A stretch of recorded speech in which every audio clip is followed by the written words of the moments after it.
হযরত মুসা আলাইহিসসালাম একদিন আল্লাহর সাথে সাক্ষাৎ করার উদ্দেশ্যে তুর পাহাড়ের দিকে রওনা হলো। তুর পাহাড়ের উপর স্বয়ং আল্লাহ পাক রব্বুল আলামিন গায়বী আওয়াজের মাধ্যমে মুসা আলাইহিসসালামের সাথে কথা বলা শুরু করলো। মুসা আলাইহিসসালাম বললেন, হে আল্লাহ, আমি জানতে চাই জান্নাতে আমার সাথে কারা থাকবে। তখন আল্লাহ পাক রব্বুল আলামিন বলেন, হে মুসা, এই বনি ইসরায়েলের মধ্যে একজন কসাই বসবাস করেন, যে তোমার সাথে জান্নাতে যাবে এবং ওই কসাই তোমার সঙ্গেই থাকবে। তখন মুসা আলাইহিসসালাম বললেন, হে আল্লাহ, আমাকে তুমি একজন নবী হিসাবে বানিয়েছো।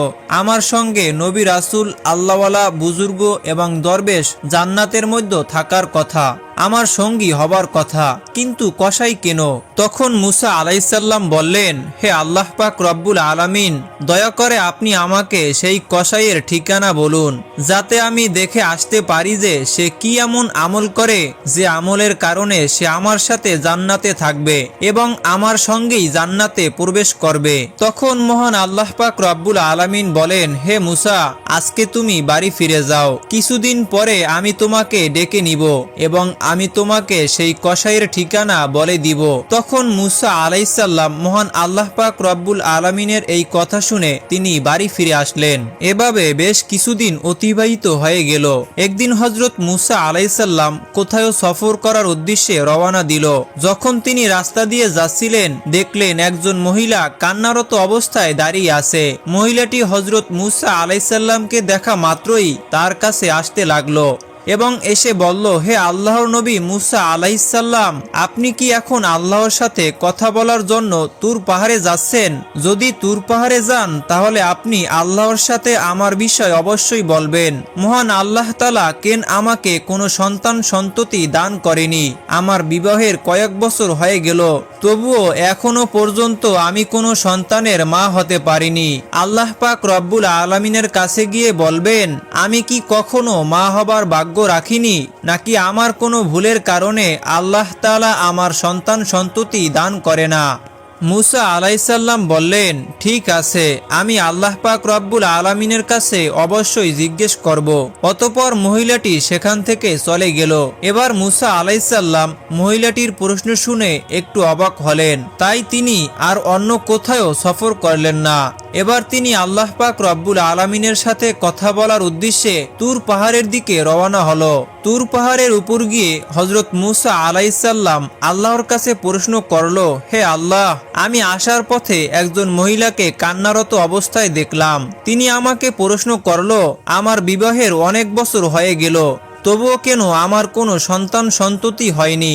তখন মহান আল্লাহ পাক রব্বুল আলামিন এক গায়বী আওয়াজের মাধ্যমে হযরত মুসা আলাইহিসসালামের প্রশ্নের জবাবে বললেন, হে মুসা, তুমি বলে দিও ওই মহিলার ভাগ্যে কোনো সন্তান সন্ততি দান করা হয়নি, তাই মহিলাটি এত বছর পরেও মা হতে পারেনি। কন্যা বা পুত্র সন্তান আল্লাহ তাআলার পক্ষ থেকেই দেওয়া হয়, আল্লাহ যাকে দান করে সেই পেয়ে থাকে।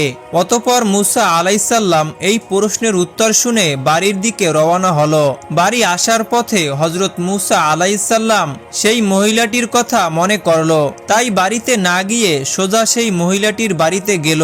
তখন মহিলাটি হযরত মুসা আলাইহিসসালামকে দেখে চমকে গেলেন এবং বললেন, হে আল্লাহর নবী মুসা, আপনি কি আল্লাহ তাআলার কাছ থেকে এই প্রশ্নের উত্তর জেনে এসেছেন? মহিলাটির এই কথা শুনে হযরত মুসা আলাইহিসসালাম বললেন, মহান আল্লাহ তাআলা বলেছেন তোমার ভাগ্যে কোনো সন্তান দান করেনি, তাই তুমি কখনো মা হতে পারবে না। এই কথা শোনার পরে মহিলাটির চোখ অশ্রু জলে ভরে গেল এবং জোরে জোরে কান্না করতে লাগলো। অতঃপর হযরত মুসা আলাইহিসসালাম সেখান থেকে চলে আসলেন। এই ঘটনার কিছুদিন পরে একজন আল্লাহওয়ালা এবং বুজুর্গ ফকির ওই মহিলাদের বাড়িতে গেল এবং বাড়িতে গিয়ে বলল, বাড়িতে কি কেউ আছেন? আমি একজন বুজুর্গ ফকির, অনেক দিন থেকে কিছু খাইনি, আমার খুবই খিদে পেয়েছে, দয়া করে আল্লাহর হস্তে আমাকে কিছু দান করুন, নিশ্চয়ই আল্লাহ পাক রব্বুল আলামিন তোমার নিয়ত পূর্ণ করবে। অতঃপর মহিলাটি ফকিরের এই কথা শুনে তাকে ঘরে আসতে দিল এবং ফকিরকে 4টি রুটি খেতে দিল। তখন মহিলাটি বলল, আপনি তো আল্লাহ তাআলার ফকির, আপনি একটু আল্লাহর কাছে দোয়া করবেন, আল্লাহ যেন আমাকে কোনো সন্তানই দান করেনি, আল্লাহ তাআলা যেন আমাকে সন্তান দান করেন। অতঃপর ফকিরটি রুটি খাওয়ার পরে আল্লাহ পাক রব্বুল আলামিনের কাছে দোয়া করলেন, হে আল্লাহ, তুমি এই মহিলাটিকে সন্তান দান করো। এরপরে তিনি ওই বাড়ি থেকে চলে গেল। এদিকে এই ঘটনার প্রায় কিছু বছর হয়ে গেল। একদিন হঠাৎ হযরত মুসা আলাইহিসসালাম আবারও কোথাও সফর করছিলেন। হযরত মুসা আলাইহিসসালাম ওই মহিলাটির বাড়ির কাছ থেকে যাচ্ছিলেন। তখন হযরত মুসা আলাইহিসসালামের এই মহিলাটির কথা মনে পড়ল। এবার হযরত মুসা আলাইহিসসালাম তার বাড়ির কাছে গিয়ে দেখল ওই মহিলাটি ছোট্ট সন্তান নিয়ে মনের আনন্দে খেলা করছে। মহিলাটি হযরত মুসা আলাইহিসসালামকে দেখে বাইরে চলে আসলো এবং বলল, হে আল্লাহর নবী মুসা, আপনি তো বলছিলেন আল্লাহ তাআলা আমাকে কোনো সন্তানই দান করবে না, আমার ভাগ্যে নাকি কোনো সন্তানই লেখা হয়নি, কিন্তু আল্লাহ তাআলা তো আমার একটা সন্তান দান করেছে। এটা শুনে হযরত মুসা আলাইহিসসালাম একটু অবাক হলেন এবং এই প্রশ্নের উত্তর জানার জন্য হযরত মুসা আলাইহিসসালাম তুর পাহাড়ের দিকে রওনা হলো। তুর পাহাড়ের উপর গিয়ে হযরত মুসা আলাইহিসসালাম আল্লাহকে জিজ্ঞাসা করলেন, হে আল্লাহ পাক রব্বুল আলামিন, আপনি তো বলেছিলেন ওই মহিলার ভাগ্যে কোনো সন্তান লেখা হয়নি, ওই মহিলার কোনো সন্তান হবে না, কিন্তু আজ আসার সময় দেখলাম ওই মহিলা সন্তান নিয়ে খেলা করছে এবং সন্তান পেয়ে খুব আনন্দিত এবং খুশি হয়েছে। হে আল্লাহ পাক রব্বুল আলামিন, এই ব্যাপারটি আমি কিছুতেই বুঝতে পারিনি। অতঃপর মহান আল্লাহ পাক রব্বুল আলামিন এক গায়বী আওয়াজের মাধ্যমে এই প্রশ্নের উত্তরে বলেন, হে মুসা, তুমি এই প্রশ্নের উত্তর জানতে চাও, তাহলে একটি থলায় মানুষের মাংস নিয়ে এসো, তারপর এই প্রশ্নের জবাব পাবে। তখন হযরত মুসা আলাইহিসসালাম মহান আল্লাহ তাআলার এই হুকুম পাওয়ার পরে একটা থালা, একটা ছুরি নিয়ে সমস্ত লোকের কাছে এসে বলল, হে আমার কওমের লোকেরা, মহান আল্লাহ তাআলা বলেছেন মানুষের মাংস নিয়ে যেতে। আপনাদের মধ্যে এমন কি কেউ আছে যে এই থলায় নিজের মাংস দেবে? কিন্তু হযরত মুসা আলাইহিসসালামের এই কথায় কেউই রাজি হলো না। অতঃপর সবাই সেখান থেকে একে একে চলে গেল। তখন হযরত মুসা আলাইহিসসালাম অত্যন্ত চিন্তিত এবং পেরেশান হয়ে এদিক ওদিক ঘুরছিল। হযরত মুসা আলাইহিসসালাম যখন মানুষের মাংস না পেয়ে বাড়ির দিকে ফিরে যাচ্ছিলেন, তখন হঠাৎ একজন বুজুর্গ ফকির পিছন থেকে ডেকে বলল, হে আল্লাহর নবী মুসা, তোমার কি হয়েছে? তোমাকে এমন চিন্তিত এবং পেরেশানি দেখাচ্ছে কেন? তখন মুসা আলাইহিসসালাম সেই ফকিরের কাছে এসে বলল, মহান আল্লাহ পাক রব্বুল আলামিন আমাকে মানুষের শরীরের মাংস নিয়ে যেতে বলছে, কিন্তু কোনো মানুষ তার নিজের শরীরের মাংস কেটে দিতে রাজি হলো না, বরং সবাই মুখ ফিরিয়ে চলে গেল। তখন বুজুর্গ ওই ফকির হযরত মুসা আলাইহিসসালামের মুখে এই কথা শোনা মাত্রই তার কাছ থেকে ছুরি নিয়ে নিজের শরীর থেকে একটু মাংস কেটে হযরত মুসা আলাইহিসসালামের কাছে দিয়ে চলে গেল। এটা দেখে হযরত মুসা আলাইহিসসালাম একটু অবাক হয়ে গেলেন। অতঃপর মুসা আলাইহিসসালাম ওই মানুষের মাংস নিয়ে আবারও তুর পাহাড়ের উপর চলে গেল এবং মুসা আলাইহিসসালাম বললেন, হে আল্লাহ, আমি মানুষের মাংস নিয়ে এসেছি, কিন্তু এই মাংস যার কাছে গিয়ে দিতে বলেছি সব মানুষ মুখ ফিরিয়ে চলে গেল। শুধুমাত্র একজন বুজুর্গ ফকির আল্লাহর নাম শোনা মাত্রই তার শরীরের মাংস কেটে আমার কাছে দিয়ে দিল। তখন মহান আল্লাহ পাক রব্বুল আলামিন এক গায়বী আওয়াজের মাধ্যমে হযরত মুসা আলাইহিসসালামকে বললেন, হে মুসা, এই মাংসের জন্য সব মানুষের কাছে যাওয়ার তো দরকার ছিল না, তুমিই তো যথেষ্ট ছিলে। এর মাধ্যমে তুমি তোমার প্রশ্নের উত্তর পেয়ে গেছো। যে বুজুর্গ ফকিরটি আল্লাহর নাম শোনা মাত্রই তার নিজের শরীরের মাংস কেটে আল্লাহ পাক রব্বুল আলামিনকে দিয়ে দিয়েছে, ওই ফকিরের দোয়ার কারণেই সেই মহিলার সন্তান দান করেছি। হে মুসা, যে ব্যক্তি আল্লাহর রাস্তায় সবকিছু উৎসর্গ করে দেয়, সবকিছু দান করে দেয়, আল্লাহ তাআলা তাকে সব দিয়ে দেয়, এমনকি লেখা ভাগ্যকেও পরিবর্তন করে দেয় শুধুমাত্র তার দোয়ার কারণে। অতঃপর হযরত মুসা আলাইহিসসালাম আল্লাহ পাক রব্বুল আলামিনের এই উত্তর শুনে বাড়িতে চলে আসলেন। এরপর কিছুদিন অতিবাহিত হয়ে গেল। একদিন হযরত মুসা আলাইহিসসালামের মনে পড়ে গেল যে আল্লাহ পাক রব্বুল আলামিন বলেছিলেন কসাই তার সাথে জান্নাতের সঙ্গী হবে। এই প্রশ্নের জবাব জানার জন্য হযরত মূসা আলাইহিসসালাম আবারও তুর পাহাড়ের উদ্দেশ্যে রওনা হলেন। তুর পাহাড়ে গিয়ে হযরত মূসা আলাইহিসসালাম বললেন, হে আল্লাহ পাক রব্বুল আলামিন, আপনি বলেছিলেন কসাই আমার সাথে জান্নাতের সঙ্গী হবে। আমি জানতে চাই সে কসাই কি এমন আমল করে যে আমলের কারণে আমার সাথে জান্নাতে থাকবে। অতঃপর মহান আল্লাহ তাআলা গায়বী আওয়াজের মাধ্যমে সেই কসাইয়ের ঠিকানা বলে দিলেন। অতঃপর পরের দিন হযরত মূসা আলাইহিসসালাম একটি পথ অতিবাহিত হয়ে সেই কসাইয়ের ধারে উপস্থিত হলেন। কিছুক্ষণ পরে মূসা আলাইহিসসালাম দেখলেন এই মাংসগুলো নিয়ে তার বাড়ির পথে রওনা দিলেন। হযরত মূসা আলাইহিসসালামও কসাইয়ের পিছন পিছন রওনা দিলেন। এক পর্যায়ে তার বাড়িতে পৌঁছে গেলেন। হযরত মূসা আলাইহিসসালাম দূর থেকে তার বাড়িটিকে লক্ষ্য করে সেদিনের মতো সেখান থেকে চলে গেলেন। পরের দিন হযরত মূসা আলাইহিসসালাম আবারও সেই কসাইয়ের বাড়িতে গেলেন এবং বললেন, বাড়িতে কি কেউ আছেন? আমি একজন মুসাফির। কিন্তু বাড়ির ভেতর থেকে কোনো উত্তর এলো না। তখন হযরত মূসা আলাইহিসসালাম ভাবলো আসলেই বাড়িতে কেউই নেই। অতঃপর হযরত মূসা আলাইহিসসালাম আবারও সেই কসাইয়ের দোকানে উপস্থিত হলেন। দূর থেকে লক্ষ্য করলেন কসাই যখন মাংস কেটে একটি ভালো মাংসের টুকরো তার পাশে রেখে দিল, তখন একজন ক্রেতা বলল, ভাই কসাই, আমাকে তোমার পাশে থাকা ওই মাংসের টুকরোটা দাও, বিনিময়ে আপনাকে অতিরিক্ত দাম দেওয়া হবে। তখন কসাই বলল, আপনি আমাকে যতই দাম দেন না কেন এই মাংসের টুকরো আমি দিব না। তখন কসাই বলল, ভাই এটি আমার বাড়িতে নিয়ে যাব। তখন হযরত মূসা আলাইহিসসালাম মনে মনে ভাবলো বাড়িতে তো কেউই নেই। কসাইকে যখন ক্রেতা মাংসের বিনিময়ে অতিরিক্ত দাম দেওয়ার কথা বলছে, তা সত্ত্বেও কসাই কেন মাংস দিচ্ছে না, এটা হযরত মূসা আলাইহিসসালাম বুঝতে পারলেন না। অতঃপর ক্রেতা যখন মাংস নিয়ে চলে গেল, তার কিছুক্ষণ পর কসাই তার দোকান বন্ধ করে পাশে রাখা ওই মাংসের টুকরো একটি ব্যাগে করে তার বাড়ির দিকে রওনা হলেন। এটা দেখে হযরত মূসা আলাইহিসসালাম তার পিছু পিছু রওনা হলেন। কসাই যখন তার বাড়িতে উপস্থিত হলেন, এমন সময় হযরত মূসা আলাইহিসসালাম ঘরের বাইরে থেকে আওয়াজ দিয়ে বললেন, বাড়িতে কি কেউ আছেন? আমি একজন মুসাফির বলছি। তখন কসাই বাইরে এসে হযরত মূসা আলাইহিসসালামকে জিজ্ঞাসা করলেন, ভাই আপনি কে? আপনাকে তো ঠিক চিনতে পারলাম না। তখন হযরত মূসা আলাইহিসসালাম বললেন, আমি একজন মুসাফির। আজ রাতটুকু আপনার বাড়িতে আমাকে কি আশ্রয় দেবেন? কাল সকাল হলেই আমি আমার গন্তব্যের দিকে রওনা হব। কসাই বললেন, নিশ্চয়ই দেব, আসুন আমার বাড়ির ভিতর। কসাই বললেন, ওহে মুসাফির, আপনি এখানে বসুন, পাশের ঘরে আমার একটু কাজ আছে।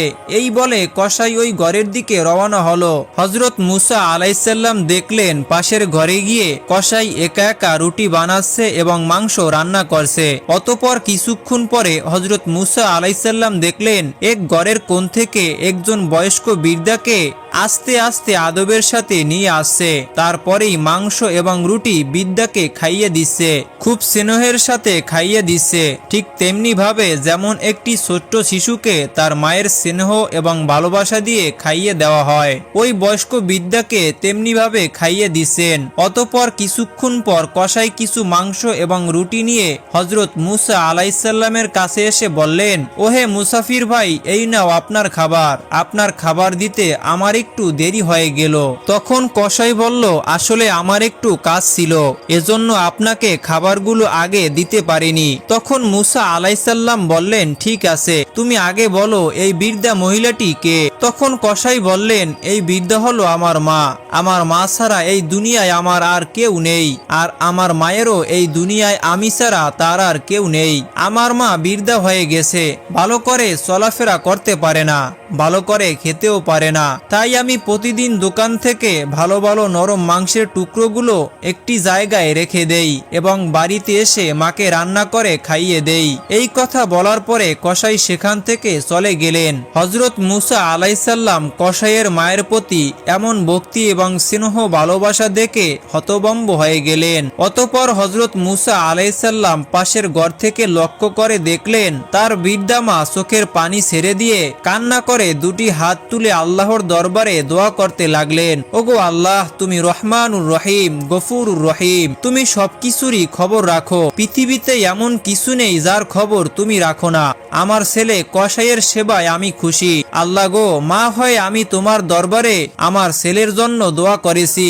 এই বনি ইসরায়েলের সবচেয়ে বড় পয়গম্বর হযরত মুসা আলাইসাল্লাম, হে আল্লাহ, দয়া করে মেহেরবানি করে আমার এই ছেলে কসাইকে হযরত মুসা আলাইসাল্লামের সাথে জান্নাতে দিও।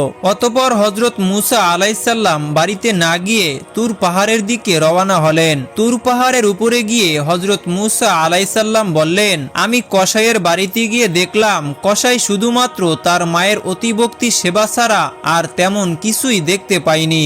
তখন এক গায়বী আওয়াজের মাধ্যমে মহান আল্লাহ পাক রব্বুল আলামিন বলেন, হে মুসা, তুমি জেনে রাখো যে আমলের কারণে কসাই তোমার সাথে জান্নাতে যাবে সেটা হলো তার মায়ের অতিভক্তি ও মায়ের সেবা।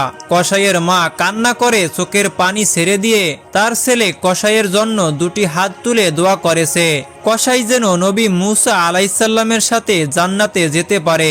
আল্লাহ তাআলা কখনো মায়ের দোয়া ফেরত দেয় না। হে মুসা, কসাইয়ের আসল আমল হলো তার মায়ের প্রতি এমন ভক্তি, সেবা এবং মায়ের প্রতি এমন স্নেহ ও ভালোবাসা যার কারণে কসাই তোমার সাথে জান্নাতে যাবে। এমনি ভাবে বয়ে যায় সময়ের পর সময়। ইতিমধ্যে আল্লাহ তাআলার দেয়া সমস্ত আদেশ দায়িত্ব সহকারে পালন করেছে। এবার বিশ্রামের পালা। তাছাড়াও হযরত মুসা আলাইসাল্লামের বয়স হয়েছে অনেক। হযরত মুসা আলাইসাল্লাম অতীতের অনেক কথা ভাবছেন। এমন সময় হঠাৎ করে মালাকুল মউত আজরাইল ফেরেশতা হাজির হলেন। হযরত মুসা আলাইসাল্লাম তখন আজরাইল ফেরেশতাকে জিজ্ঞেস করলেন, আপনি কি আমার জান কবজ করার জন্য এসেছেন? আজরাইল আলাইসাল্লাম বললেন, জি হ্যাঁ, আল্লাহ পাক রব্বুল আলামিনের নির্দেশ অনুসারে আপনার এবারে জান কবজ করার সময় হয়েছে। তখন মুসা আলাইসাল্লাম বললেন, আপনি কি আমার জান মুখ থেকে বের করে নিবেন? অথচ আমি এই মুখ দিয়ে সরাসরি আল্লাহ তাআলার সাথে কথা বলেছি। তখন আজরাইল আলাইসাল্লাম বললেন, তাহলে চোখ দিয়ে বের করে নিব। তখন হযরত মুসা আলাইসাল্লাম বললেন, এই চক্ষু দ্বারা আমি আল্লাহ তাআলার নূর দর্শন করেছি। এবার আজরাইল আলাইসাল্লাম বললেন, তবে নাক দিয়ে বের করে নিব। তখন মুসা আলাইসাল্লাম বললেন, আল্লাহ পাক রব্বুল আলামিনের দিদারের মুহূর্তে বেহেশতি পরিবেশের সুঘ্রাণ আমি নাক দ্বারা নিয়েছি। তখন আজরাইল আলাইসাল্লাম বললেন, আমি এত কথার জবাব দিতে আসিনি, আমার যেভাবে ইচ্ছা আমি সেভাবে জান কবজ করে নেব। হযরত মুসা আলাইসাল্লাম আজরাইল ফেরেশতার কথায় প্রচন্ড রেগে গেলেন এবং হযরত মুসা আলাইসাল্লাম খুব জোরে আজরাইল ফেরেশতাকে থাপ্পড় মারলেন। আজরাইল ফেরেশতার চক্ষু দুটি বের হয়ে গেল। তখন আজরাইল ফেরেশতা সাথে সাথে আল্লাহ তাআলার দরবারে গেলেন এবং আল্লাহ তাআলার কাছে সমস্ত ঘটনা খুলে বললেন। আল্লাহ তাআলা তখন আজরাইল ফেরেশতার চক্ষু দুটি ঠিক করে দিয়ে বললেন, আমার নবীদের মধ্যে মুসার মতো এত গরম মেজাজ আর কোনো নবীর নেই। অতএব তার জান কবজের বিষয় আমি দেখব, তোমার আর তার কাছে যেতে হবে না। কয়েকদিন পর ওহী দ্বারা আল্লাহ তাআলা মুসা আলাইসাল্লামকে বললেন, হে মুসা, তুমি যদি একটি মেষের পশমের সংখ্যা পরিমাণ হায়াতের আরজি করো তাহলে তা পূরণ করে দিব।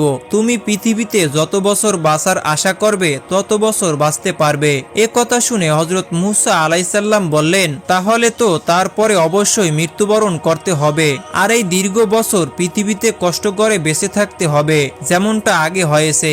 অতএব সবচেয়ে নিরাপদ স্থান আল্লাহ তাআলার সান্নিধ্য লাভ করা। তিনি বললেন, হে আল্লাহ, নির্ধারিত হায়াতের পরে আমি তোমার সান্নিধ্য লাভ করতে চাই। আমি যে তোমাকে বড্ড বেশি ভালোবাসি, তোমার নৈকট্য আমার কামনা। হে আল্লাহ, আমার মৃত্যু বরণের পূর্বে একবার তুর পাহাড়ে তোমার দর্শন দাও। এই আবেদনটুকু তুমি কবুল করো। তখন আল্লাহ পাক রব্বুল আলামিন হযরত মুসা আলাইসাল্লামের আবেদন মঞ্জুর করলেন। আল্লাহ তাআলা তখন মুসা আলাইসাল্লামকে তুর পাহাড়ে যেতে বললেন। তখন আল্লাহ তাআলা তুর পাহাড়ে নূর দর্শন করলেন, কথা বললেন সর্বশেষ। হযরত মুসা আলাইসাল্লাম আল্লাহর দরবারে দোয়া করে বললেন, হে আল্লাহ, আমাদের কওমের প্রতি কোনো গজব নাজিল না করে আমাদেরকে রহমতের ছায়াতলে আশ্রয় দিন এবং তাদেরকে রুজি রুটির ব্যবস্থা করুন, তারা যেন অনাহারে মৃত্যুবরণ না করে।